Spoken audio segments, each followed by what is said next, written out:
അസ്സലാമു അലൈക്കും വറഹ്മത്തുള്ളാഹി.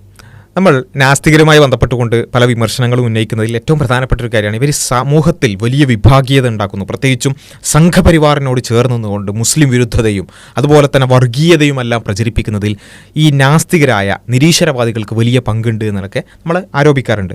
അപ്പോൾ പലപ്പോഴും പല ആളുകളും പറയാറുള്ളത് അങ്ങനെയൊന്നല്ല, ഒരിക്കലും ഒരു നിരീശ്വരവാദിക്ക് സംഘീയാവാൻ സാധിക്കില്ല, ഒരു വർഗീയവാദിയാവാൻ സാധിക്കില്ല എന്നൊക്കെ പറയുന്ന ആളുകളുണ്ട്. എന്നാൽ അതേ സമയത്ത് അങ്ങനെയല്ല, നിരീശ്വരവാദികളിലും ഒരുപാട് സംഖ്യകളുണ്ട് എന്ന് നിരീശ്വരവാദികൾ തന്നെ പറയുന്ന ആളുകളുണ്ട്. ഇപ്പോൾ പ്രത്യേകിച്ചും സവർക്കറൈറ്റ് നാസ്തികർ എന്നൊക്കെയാണ് ഇവരെ വിളിക്കാറുള്ളത്.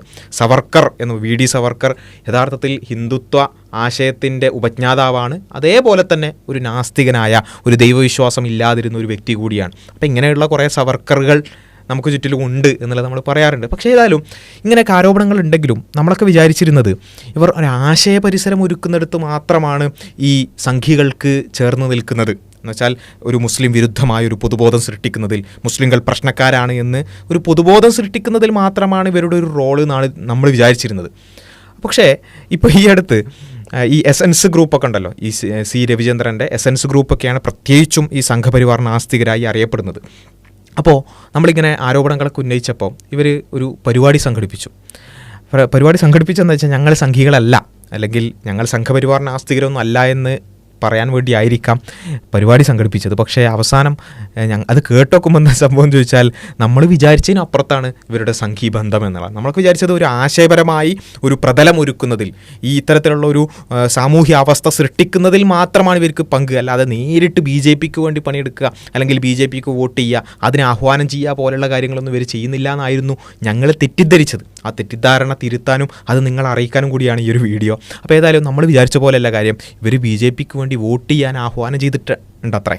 ഓക്കെ, അപ്പോൾ അതിന് ഇവരുടേതായ കുറേ ന്യായങ്ങളല്ലേ. മോഡിയെക്കുറിച്ച് പറയുമ്പോൾ മോഡി പിന്നെന്താ പറയുക, പിന്നെ വിശ്വപുരുഷനാണ്, അതേപോലെ തന്നെ വികസനം കൊണ്ടുവരും, അങ്ങനെയുള്ള കുറേ ന്യായങ്ങൾ ഇങ്ങനെയുള്ള ആളുകൾക്ക് പറയാനുണ്ടാവുമല്ലോ. അതേപോലെ കേരളത്തിനടക്കം ഒരു BJP സ്ഥാനാർത്ഥിയെ വിജയിപ്പിക്കണമെന്ന് ഈ എസൻസിൻ്റെ പ്രഭാഷകരായിട്ടുള്ള ഈ സംഘപരിവാർ നാസ്തികർ എന്ത് ചെയ്തിട്ടുണ്ട്, ആഹ്വാനം ചെയ്തിട്ടുണ്ട് അത്രേ.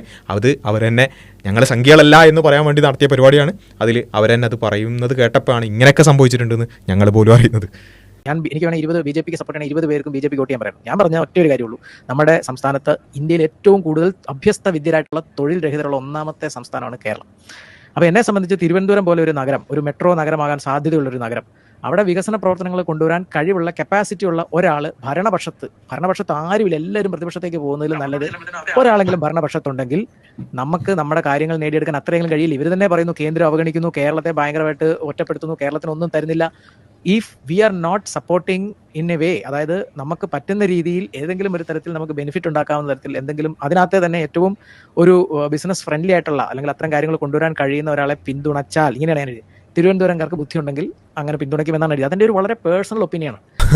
BJP സ്ഥാനാർത്ഥി വിജയിപ്പിക്കണം, അതാണ് കേരളത്തിൽ തിരുവനന്തപുരത്ത് BJP സ്ഥാനാർത്ഥി വിജയിപ്പിക്കണമെന്ന് പറഞ്ഞിട്ടുണ്ട്, അത് പോസ്റ്റ് ചെയ്തിട്ടുണ്ട് എന്നാണ്. അപ്പോൾ ഇതൊന്നും ഞങ്ങളും അറിയില്ലായിരുന്നു.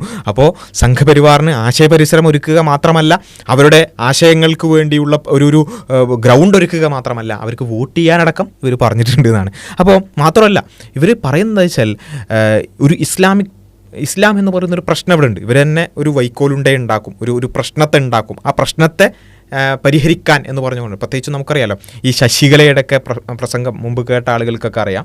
ശശികല ഓൾറെഡി ഒരു പ്രശ്നം ഉണ്ടാക്കി വെക്കും. ഇവിടെയുള്ള മുസ്ലിങ്ങൾ അവർ പ്രശ്നക്കാരാണ്, അവർ വർഗീയവാദികളാണ്, അവർ മൊത്തത്തിൽ തീവ്രവാദികളാണ്, അവർ പിന്നെ ഈ രാജ്യത്തെ നശിപ്പിക്കാനുള്ളവരാണ്, ഹിന്ദു ഉണരണം എന്നൊക്കെ പറഞ്ഞുകൊണ്ട് ഒരു വലിയൊരു പ്രശ്നത്തെ അവർ ഉണ്ടാക്കി വെക്കും.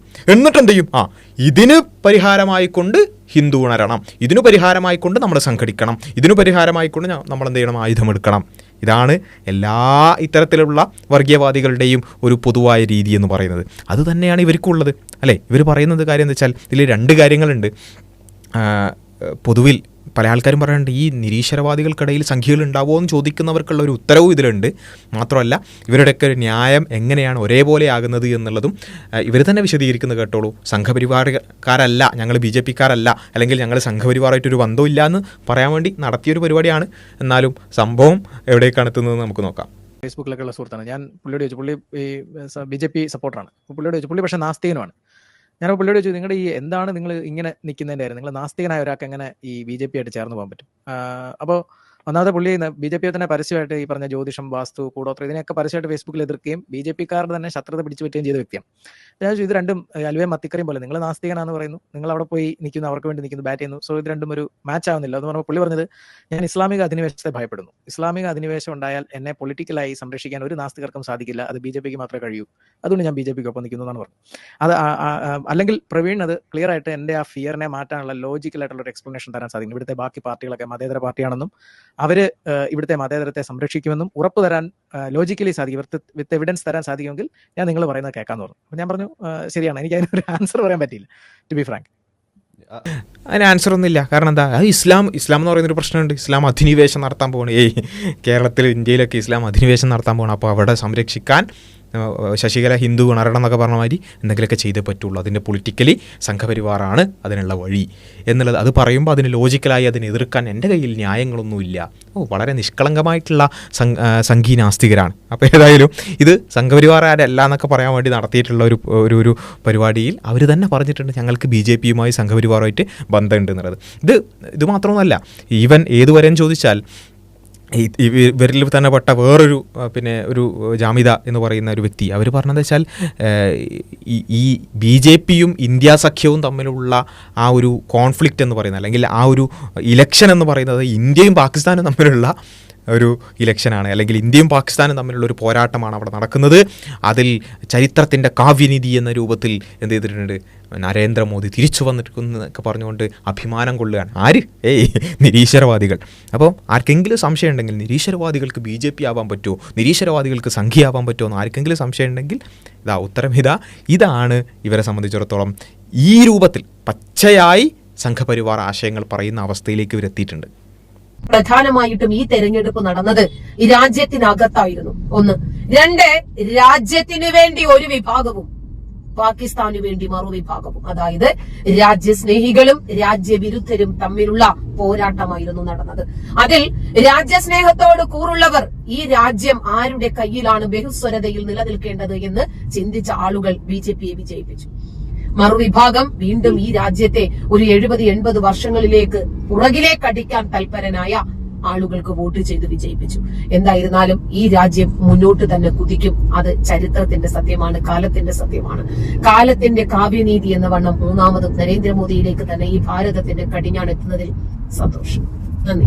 അപ്പോൾ ആഘോഷമാണ് ചരിത്രത്തിൻ്റെ കാവ്യനീതി എന്നൊക്കെ പറഞ്ഞിട്ട് അവർ ആവേശം കണ്ടില്ലേ. അപ്പോൾ ഇതാണ്. അപ്പോൾ ഒന്നാമത് ഇതിൻ്റെ അടിസ്ഥാനപരമായിട്ടുള്ള കാര്യം എന്താ വെച്ചാൽ, നവനാസ്തികത അതിൽ അടിസ്ഥാനപ്പെടുത്തിയിരിക്കുന്നത് മുസ്ലിം വിരുദ്ധതയിലാണ്. പ്രത്യേകിച്ചും സെപ്റ്റംബർ 11 ആക്രമണത്തിൻ്റെ തുടർച്ചയായിക്കൊണ്ടാണ് എന്ത് ചെയ്തിട്ടുള്ളത്, മുസ്ലിങ്ങൾ ഭീകരവാദികൾ എന്ന ഒരു നറേറ്റീവിൻ്റെ ആ ഒരു മറ പിടിച്ചുകൊണ്ടാണ് നവനാസ്തികത കടന്നു വരുന്നത്. അപ്പോൾ നവനാസ്തികതയുടെ അടിസ്ഥാനം ഇസ്ലാമോഫോബിയയിൽ വേരൂട്ടപ്പെട്ടതാണ്. അതേ രൂപത്തിൽ മുസ്ലിങ്ങളെ അപരവൽക്കരിച്ചിട്ടുള്ള ഒരു ആശയമാണ് സംഘപരിവാർ. അപ്പോൾ ആ ഒരു കണക്ഷൻ സ്വാഭാവികമായിട്ടും ഉണ്ടാകുന്നു എന്ന് മാത്രം. ഇത് ഇനി ഇവർ സംഘപരിവാറിന് വേണ്ടി നേരിട്ടിറങ്ങുന്ന ആൾക്കാരാണ്, നേരിട്ട് സംഘപരിവാറിനെ എതിർക്കുന്ന, അതിനുവേണ്ടി പണിയെടുക്കുന്ന ആളുകളാണ് ഈ എസൻസ് വിഭാഗം, സവർക്കറൈറ്റ് യുക്തിവാദികൾ എന്ന് പറയുന്നത്. വേറൊരു വിഭാഗം എന്താണെന്ന് ചോദിച്ചാൽ നേരിട്ട് സംഘപരിവാറിന് വേണ്ടി പണിയെടുക്കൂല, ഇവരെയൊക്കെ എതിർക്കുകയും ചെയ്യും, ഈ എസൻസുകാരൊക്കെ എതിർക്കുകയും ചെയ്യും. പക്ഷേ അവർ സംഘപരിവാറിന് വേണ്ടിയുള്ള ഒരു നിലമൊരുക്കുന്നതിൽ, ആശയപരമായ നിലമൊരുക്കുന്നതിലാണ് അവരുടെ പണി. അതിൽപ്പെട്ടതാണ് എ ജബ്ബാറൊക്കെ പറയുന്നത്. എ ജബ്ബാറൊക്കെ പറഞ്ഞാൽ മുസ്ലിങ്ങൾ മനുഷ്യരല്ല, മുസ്ലിങ്ങൾ മനുഷ്യരായാൽ പ്രശ്നം പരിഹരിക്കാമെന്നും, അതുപോലെ തന്നെ ഒരു ഹിന്ദു മുസ്ലിമായാൽ മനുഷ്യനല്ലാതായി, തിരിച്ച് വീണ്ടും മുസ്ലിം ഹിന്ദു ആയാൽ മനുഷ്യനായി എന്ന രൂപത്തിൽ ഹാദിയുമായി ബന്ധപ്പെട്ടുള്ള വിഷയത്തിൽ അങ്ങനെ പറയുകയൊക്കെ ചെയ്ത, അതേപോലെ തന്നെ ഹിന്ദുത്വ തീവ്രവാദികൾ അവരാഘോഷിച്ചിട്ടുള്ള, അവർ പ്രചരിപ്പിച്ചിട്ടുള്ള പ്രസംഗങ്ങൾ ഈ എ ജബ്ബാറിൻ്റെതാണ്. അപ്പോൾ ഹിന്ദുത്വ ശക്തികൾക്ക് വേണ്ടിയുള്ളൊരു ആശയപരിസരം ഒരുക്കുന്നിടത്താണ് ഒരു ഭാഗം ശ്രദ്ധ കേന്ദ്രീകരിക്കുന്നതെങ്കിൽ മറുഭാഗം നേരിട്ട്, ആശയപരിസരം മാത്രമല്ല, നമുക്ക് നേരിട്ട് വോട്ട് ചെയ്യാനും അതേപോലെ തന്നെ അവരുൽപ്പാദിപ്പിക്കുന്ന വെറുപ്പ് കൺസ്യൂം ചെയ്യാനൊക്കെ നേരിട്ട് റെഡിയാവുന്ന ഒരു വിഭാഗവും, ഇങ്ങനെ രണ്ട് രൂപത്തിലാണ് നമുക്ക് കാണാൻ പറ്റുന്നത്. ഇതിനൊക്കെ വളരെ ചെറിയ വിഭാഗമെങ്കിലും ഇതിനെല്ലാം മാറി നിന്നുകൊണ്ട് ഇസ്ലാമോഫോബിയക്കെതിരായിട്ടും മുസ്ലിം വിരുദ്ധതക്കെതിരായിട്ടൊക്കെ നിലപാട് സ്വീകരിക്കുന്ന വളരെ ചുരുക്കം നാസ്തികരുണ്ട്, ഇല്ല എന്ന് ഞാൻ പറയുന്നില്ല. പക്ഷേ പ്രധാനപ്പെട്ട രണ്ട് സ്ട്രീമും ഈ രൂപത്തിൽ നമുക്ക് കാണാൻ സാധിക്കുന്നു എന്നുള്ളത് വളരെ ക്ലിയർ ആയിട്ട് നമുക്ക് കാണാം. അപ്പോൾ ഇവിടെയാണ് ശരിക്കും പറഞ്ഞാൽ നമ്മളൊന്ന് ആലോചിച്ച് നോക്കുക, പല ആളുകളും പറഞ്ഞിട്ടുള്ള കാര്യം എന്താ വെച്ചാൽ ഈ മതമാണ് എല്ലാത്തിൻ്റെയും പ്രശ്നം, അല്ലേ? പൊതുവായൊരു പെരിഫറൽ റീഡിങ്ങിൽ മതമാണ് എല്ലാത്തിൻ്റെയും പ്രശ്നം, മതമുള്ളത് കൊണ്ടാണ് പ്രശ്നം ഉണ്ടാകുന്നത്, വിഭാഗീയത ഉണ്ടാകുന്നതെന്നൊക്കെ പറയുന്ന ആളുകൾ കൃത്യമായി മനസ്സിലാക്കണം, ഇവിടെ ഒരു മതമില്ല, ഇവർക്ക് ഒരു മതമില്ല, പക്ഷേ വെറുപ്പുണ്ട്. ഒരു മതവും ഇല്ലെങ്കിലും ഇവർക്ക് ഉള്ളിൻ്റെ ഉള്ളിൽ മുസ്ലിം ജനസമൂഹത്തോട് അത്രയും വലിയൊരു വെറുപ്പും വിദ്വേഷവും ഉണ്ട്. ഇതാ മുസ്ലിങ്ങൾ ഞങ്ങൾ ആക്രമിക്കാൻ വരുന്നവരാണെന്നുള്ള ഒരു കൃത്രിമമായൊരു പേടി ഉണ്ടാക്കിക്കൊണ്ട് ഒരു സമൂഹത്തിൽ വിഭാഗീയതയും വെറുപ്പും ഉണ്ടാക്കിക്കൊണ്ടിരിക്കുന്നു. അപ്പോൾ നമ്മൾ മനസ്സിലാക്കേണ്ടത് ഈ വർഗീയതയും വിഭാഗീയതയും ഒന്നും മതത്തിൽ നിന്നല്ല ഉണ്ടാകുന്നത്, മറിച്ച് വെറുപ്പിൽ നിന്നാണ്. അപ്പോൾ അത് ചില വെറുപ്പ് മതത്തിൻ്റെ പേരിൽ വരും, ചിലത് രാഷ്ട്രീയത്തിൻ്റെ പേരിൽ വരുമെന്ന് മാത്രം.